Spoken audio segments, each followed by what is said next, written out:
ఏపీలోని అనకాపల్లి జిల్లా మడుగుల శివారులో భారీ గిరినాగు స్థానికులను భయపెట్టింది. 12 అడుగుల భారీ గిరినాగు స్థానికంగా ఉండే ఓ రైతు పొలంలో తిష్ట వేసింది.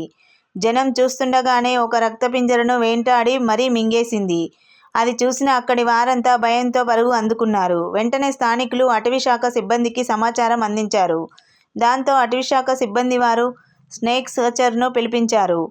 గంటపాటు శ్రమించిన స్నేక్ కాచర్స్ గిరినాగును బంధించి దూరంగా ఉన్న అటవీ ప్రాంతంలో విడిచిపెట్టారు. దీంతో గ్రామస్తులు ఊపిరి పీల్చుకున్నారు. ఈ భారీ గిరినాగు తాలూకు వీడియో బయటకు రావడంతో నెట్టింట హల్చల్ చేస్తుంది.